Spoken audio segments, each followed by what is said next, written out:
All right, welcome back. Well, those gentlemen will be joining us to talk about the president's visit to France, his meeting with President Macron, and then the investment drive and how people, of course, the country expects that a lot of things will kick on real quick and fast. Mr. Alake there spoke to some policies that's been announced, probably implemented in about 3 weeks, and the kind of impact they're getting from it. But here in the studios, we've got Hassan Mohammed Hassan, Ambassador and Deputy Chief of Mission and Permanent Observer to Organization of American States. He joins us here in our studios. Good morning. Thank you for joining us today. Thank you. Thank you for inviting me. So I will try to have a rounded look at this matter. We'll also have Dr. Nemeka Obiareri, a development economist and an investment banker who joins us virtually. Good morning, and thank you for joining us as well on the program. Good morning, Chamberlain and Mobe. Okay, so Ambassador, let's start with you. Could you give us a brief background? I mean, what did your job entail? How did you get on with it at the time? You mean my job? Yeah, at the time. I did the work of diplomacy. That's what diplomats do. It's simple.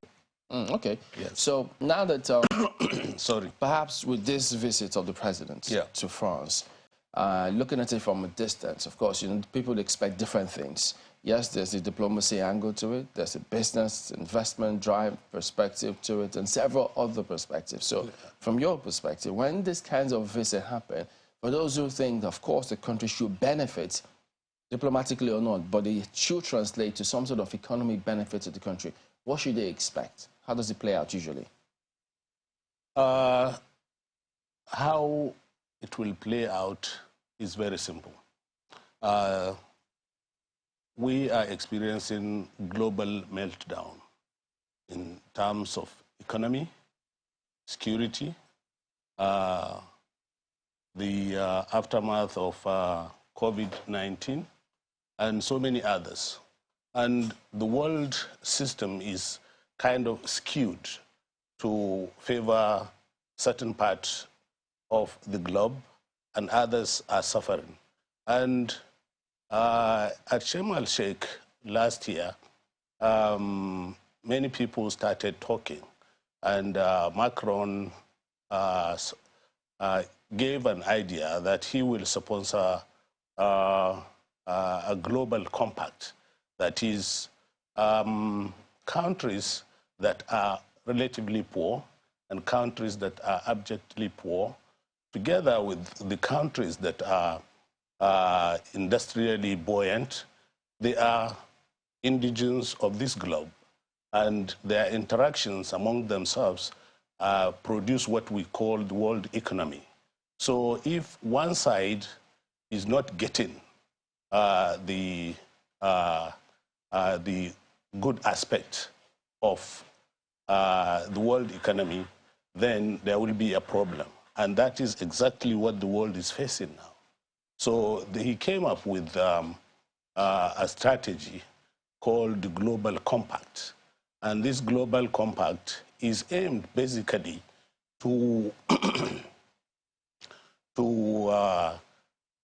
readjust the world economy to the favor of all. That is basically what's taking place there, and that's what the world expects. That will be the outcome. So how should we, or do we usually approach these kind of matters? Because many think that, look, when they talk about some of these emissions, how they want us to cut back on certain things or take certain steps, they would have properly thought it out how it would benefit them as well. So, but for us now, if they say Nigeria or Africa should also come on board with this, I mean, Mr. Lake also did reference, how much percentage in terms of the global emissions does Africa even account for?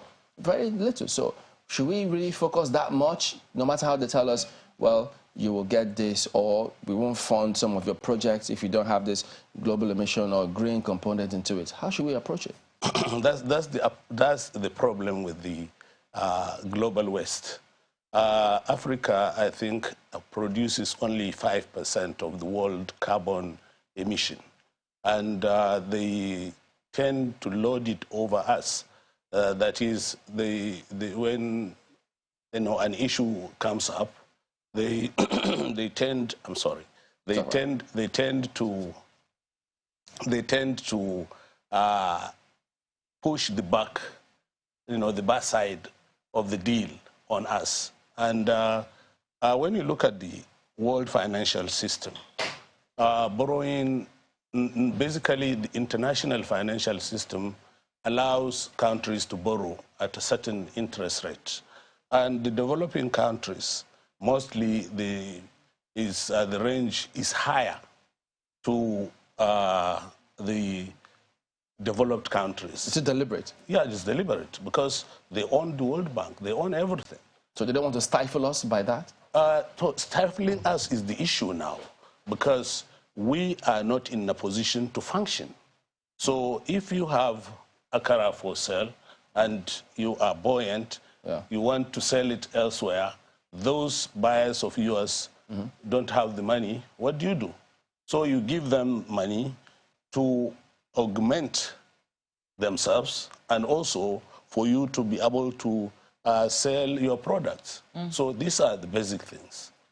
Well, let me take this conversation now to Dr. Obioriri. It does appear that there is quite a bit of optimism in the air. Speaking with the president's spokesperson, he sounded very bullish about the prospect of Nigeria attracting some foreign investment in France and being able to bring in the much-needed foreign portfolios into the country. But then people will ask, have we done what we need to do at home to invite the foreign investment? Do you think that any foreign investor looking at Nigeria right now will feel comfortable enough to want to come and do business with us?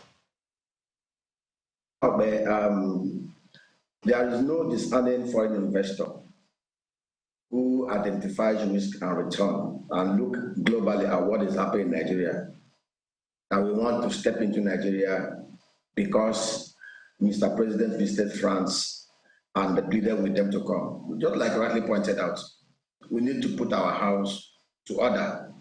And I also want to point out here that there is nothing like the world being against the poor.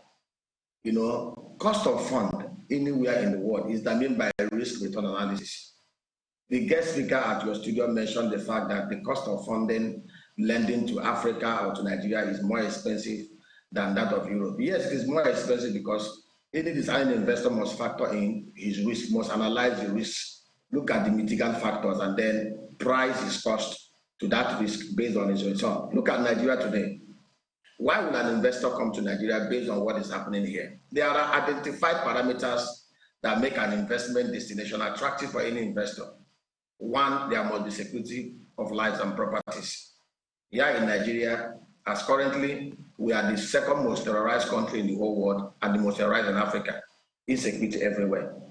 Two, issue of political stability, issue of legal stability, justice administration. An investor wants to be sure that if I bring in my money and there are disputes, will I be sure of getting justice within the legal framework of Nigeria today? Based on TI reports, the chances of getting legal redress, 7/10 is not there.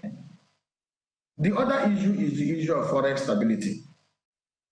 Most investors will factor in the risk associated with this.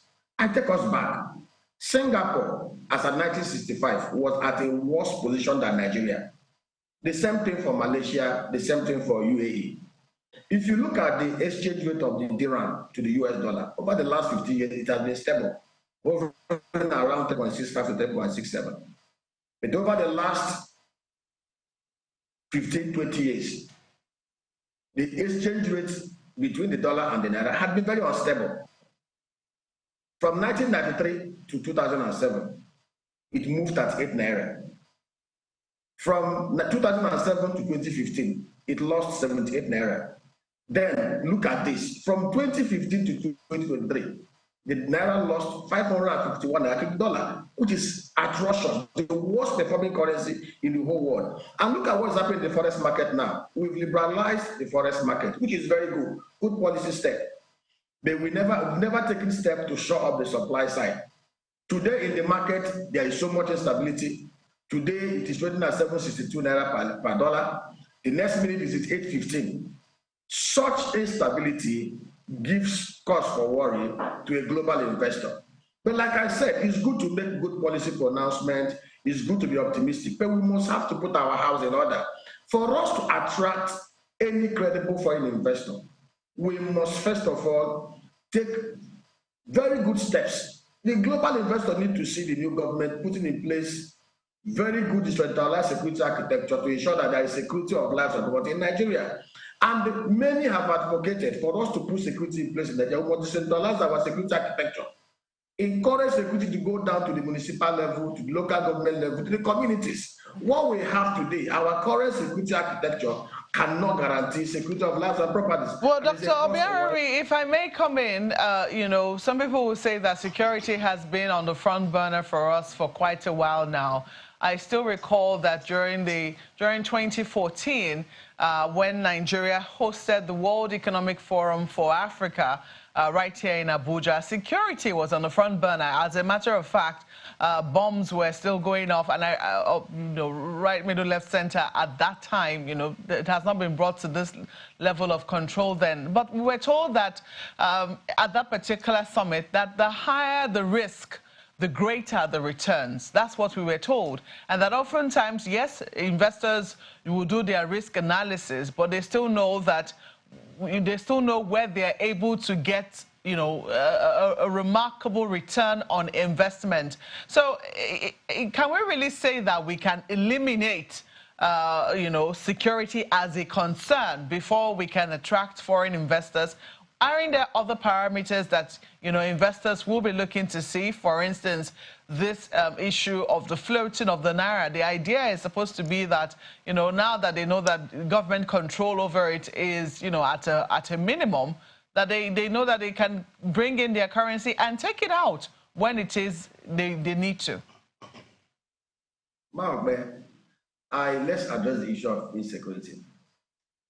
No investor, you know, when we talk about insecurity here, you know, like I said, everything is one of the identified risks in Nigeria.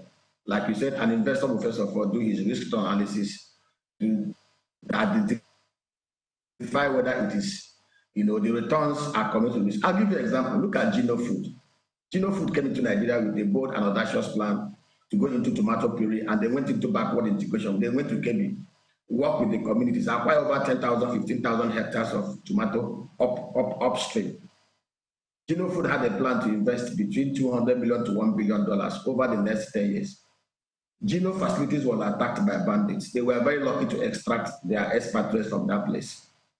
But how do you expect Gino, when that insecurity in Kebbi, Zamfara have not yet been fixed, to ramp up opportunities within that sector, or for any other food giant to go into that particular sector? Those are the kind of risks we're talking about. But as at 2015, the southeast of Nigeria was the most secured region in Nigeria. Economic activities was booming. Today, most investors will not venture into some parts of the southeast because of insecurity. Insecurity was not there before. So these are the, you talked about the issue of the forex liberation, which is very good. It's a good and commendable pronouncement. But what are we doing to ensure the supply side and to ensure that we have forex stability? And like I gave you an example, anybody investing into the UAE, an investor knows very well that the forex stability is there from Singapore to other parts of Asia. How do you ensure that, since we have liberalized the forex market, that we shore up the supply side by making sure that, first of all, the crude oil theft and are mitigated, output is ramped up to the level of 2.5 million barrels a day that we used to have in 2011. Because when we protect those assets and sell our crude oil without it being stolen, we will have enough dollar supply from that angle. What are we doing to attract the diaspora remittances to increase that volume? Let me tell you something most of us don't understand.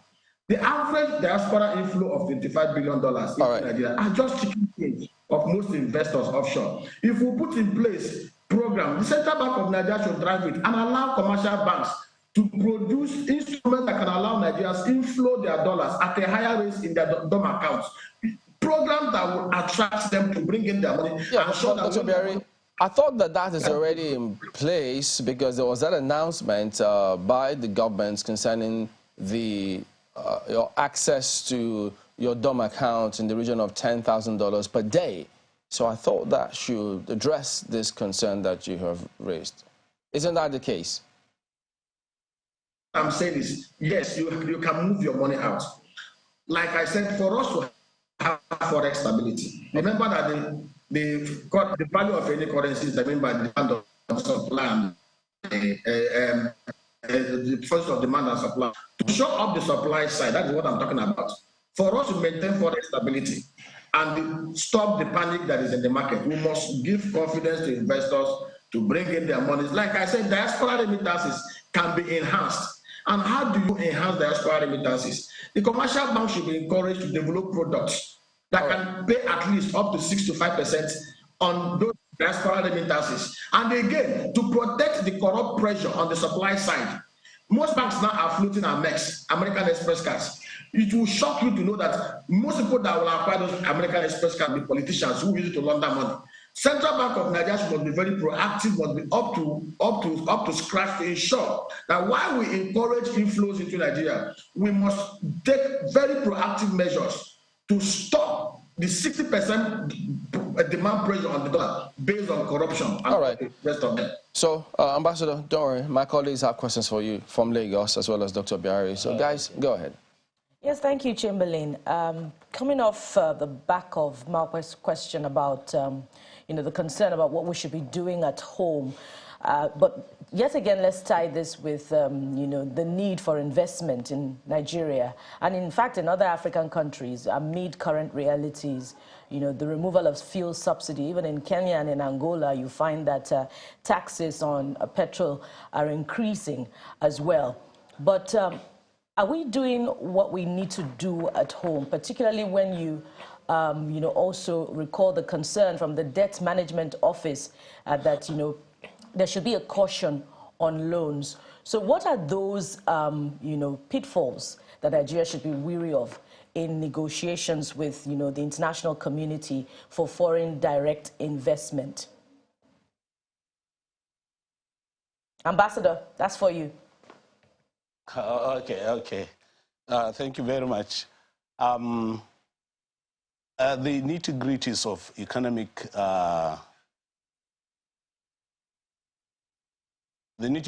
of economic policies are left to professionals like our speaker before, Mr.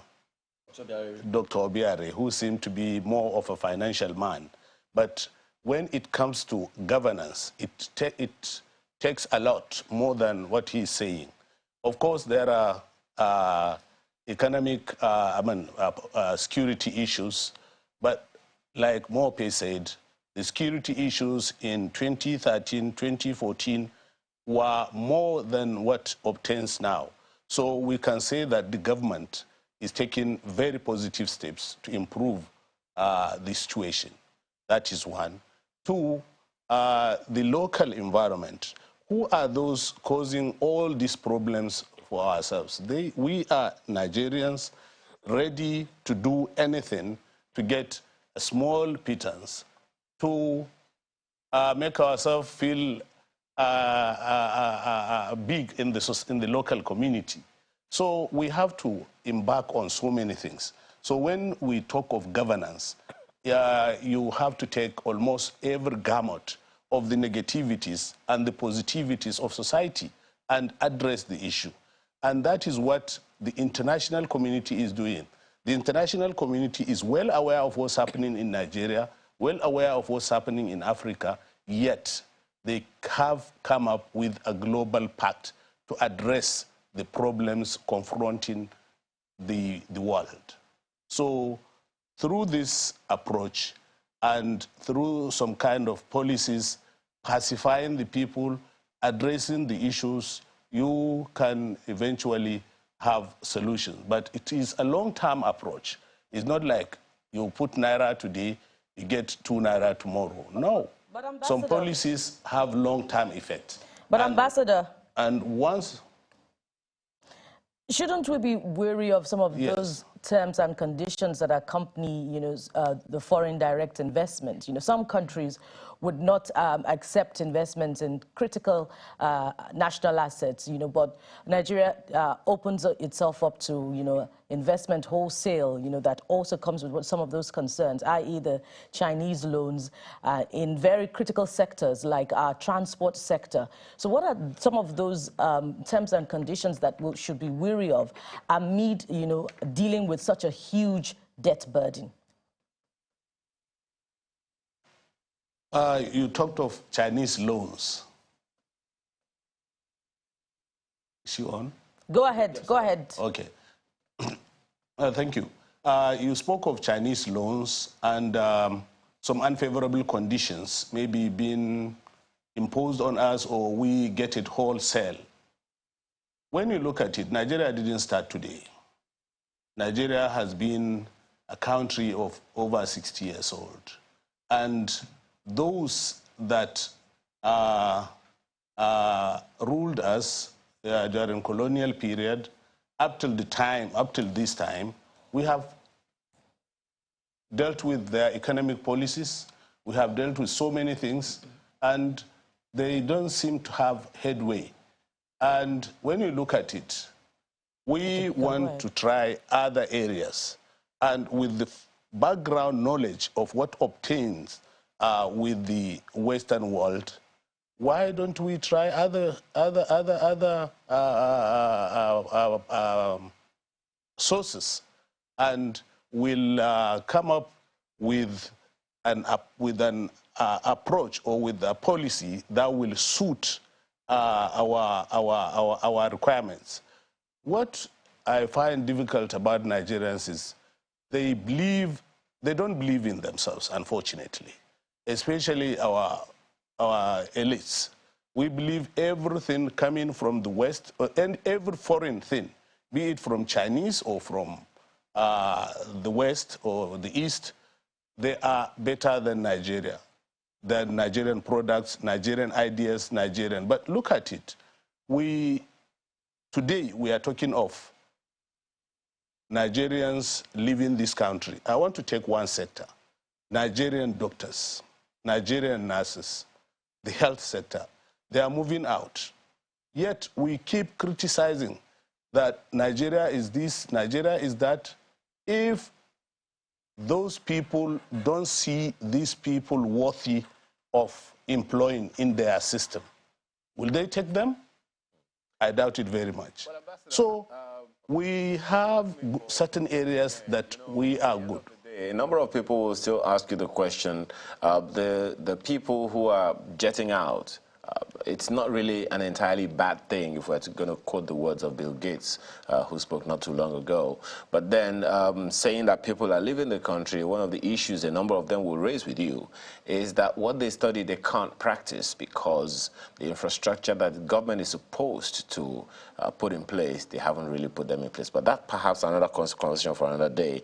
Let me ask you, Dr. Obieri, you're a development economist, so you might be able to speak to the fact that it's not all federal government. You spoke about Kebbi State the other time, and the Kebbi State is not the only one.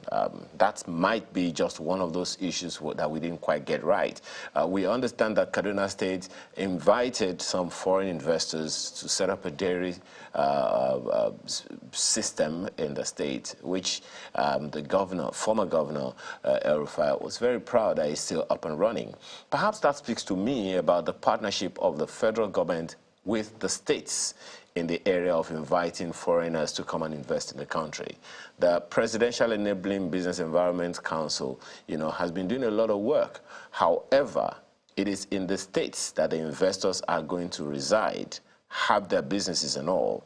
So if the partnership with the states in terms of ease of doing business doesn't go as expected, can we really blame the federal government? What is missing in that regard for you? Please, I want to make this clear. Nigeria as an investment destination ticks the right boxes for any design investor. This is the country to be if we're able to put in place the right security, physical, socio-economic, and constitutional framework that protects the investors and helps us to grow the real sector of the economy. You rightly pointed out, Kaduna State got it right in some of the projects that they did in the agro sector. So the PPP that they are doing with our lamps. Like I said, it's not just the federal government of Nigeria. The states, the local government of Nigeria, we operate a 20-tier system of government. Every system of government, every level of government must be able to put in place the conducive environment within their domain to make it conducive for investors. Insecurity is not just something that we will trifle with. Like I said, the police, the army, the air force, the navy are in total control of the federal government of Nigeria. Remember that prior to this time, in the First Republic, between 1960 to 1966, we had a physical and constitutional framework that allowed the regions to control their resources and keep 50% and pay 30% to the port and 20% to the federal government of Nigeria. Most of the responsibilities were devolved to the regions. We had regional police. The kind of insecurity we had here was not today, was not there then. It was not like banditry, armed robbery, or whatever. Because the regions understood how to protect their regions and also play in those areas where they have competitive advantage. We had the groundnut pyramid of the north, the cotton of the north. We had textile companies everywhere in the north. We had the cocoa of the west. We had the coal and the limestone and the palm oil in the south, old eastern Nigeria. Remember, as at 1965, Nigeria controlled 45% of the global crude palm oil market. Today, that market is a $67 billion size economy. You know, Dr. Biare, perhaps the question that it sounds to me like you're asking us to change the system of government that we're running, because the system we ran in the First Republic is completely different. We'll step up on that when we return from this break. Please stay with us.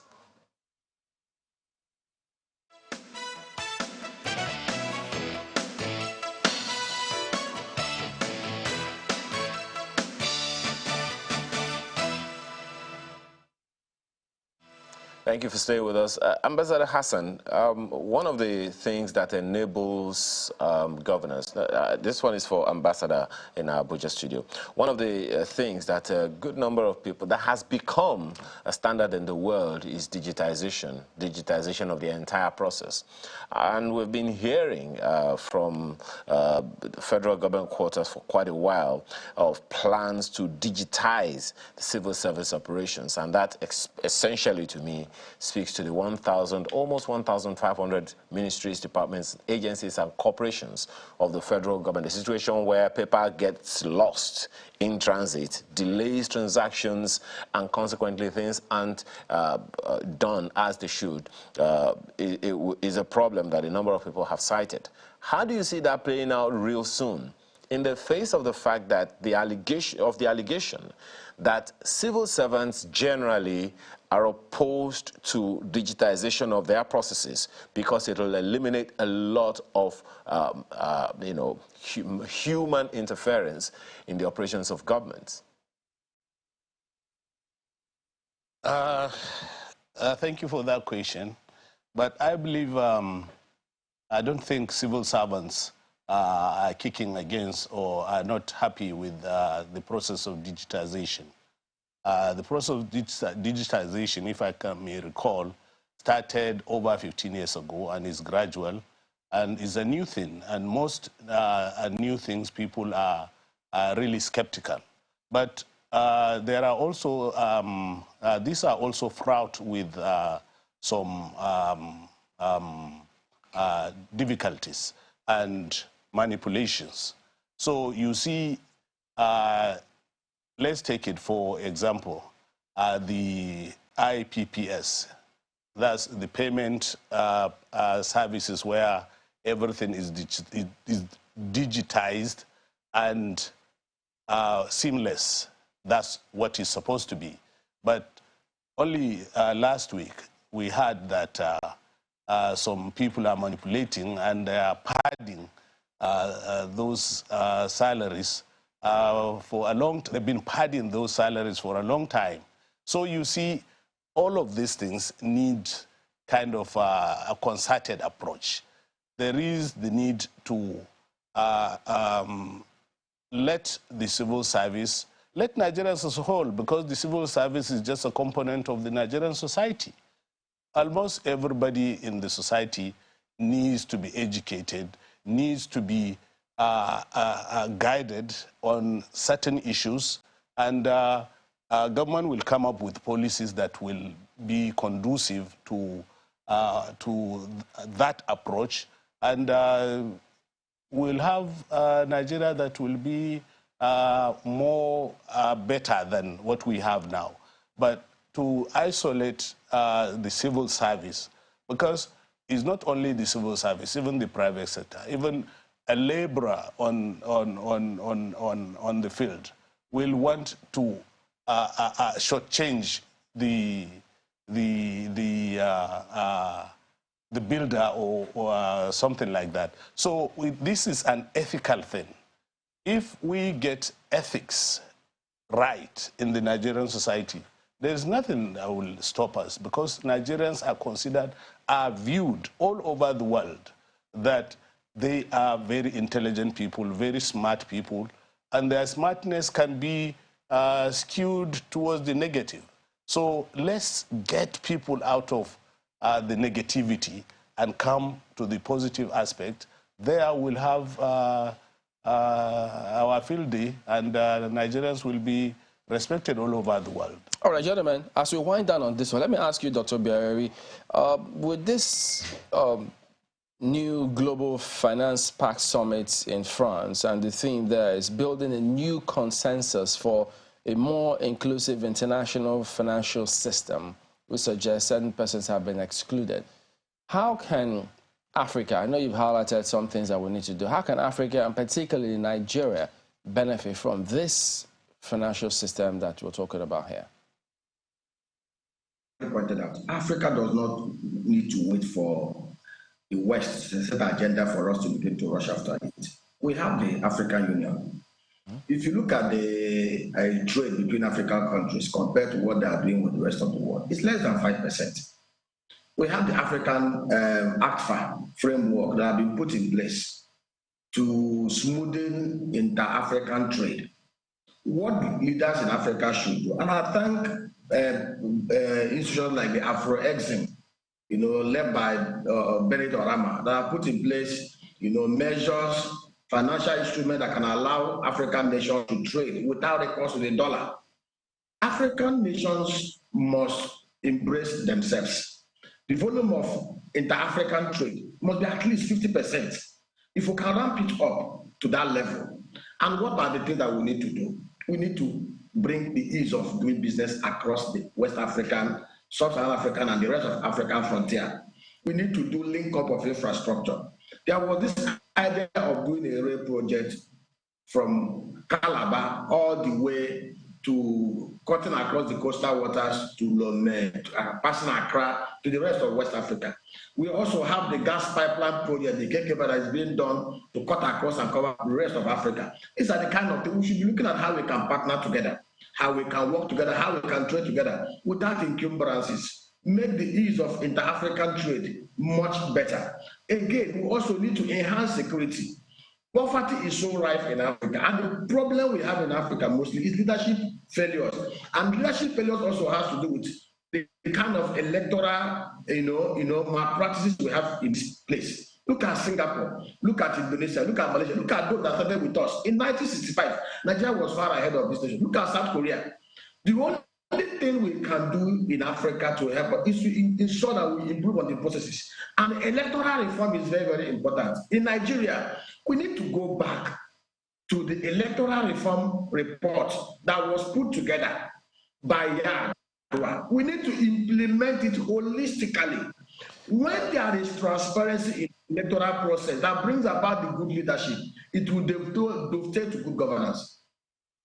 All right, Ambassador, let me come to you as you give us your thoughts, ending with this one. Now, yes, this kind of trips, normally we expect that there'll be a lot of benefits to the country, as we started out saying. So hopefully, when he goes, at least we expect that there'll be a lot more of these kind of trips. But from his perspective, in terms of Africa, Do you think we actually have done enough? Because there still appears to be a wide gulf between African countries trading and benefiting. Yeah, actually, that's the essence of what they call, the promotion of trade amongst Africans? The AFTA? AFTA. That is the basic idea behind the whole thing. And you see, when you look at our background, we all, African countries all come from colonial background.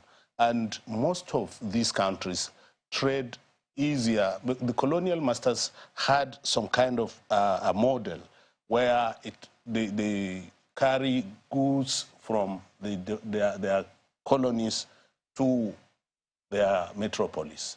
So in the process, over time, some elites from time that, from colonial times to this time, if you want to, that has been established for a long time, and people will find it easy to trade in that pattern. Right. But with this after, it's going to be very challenging, very difficult, but with determination, that is the best policy for us. That is the best system that we can adopt to curb the incessant West through trade with the West. All right. We'll certainly look forward to that. And the president is expected to be back tomorrow. I think it ends today. So yes. The country will look to see how much we can benefit from this trip and several others that we expect them to make much later. Ambassador Hassan Mohammed Hassan is the Deputy Chief of Mission and Permanent Observer to Organization of American States. We've also had Dr. Nnemeka Obiariri, Development Economist and an Investment Banker. Gentlemen, thank you very much indeed for your time here today. Thank you. I was. Oh, was, yeah. All right, well, back in just a moment. Stay with us.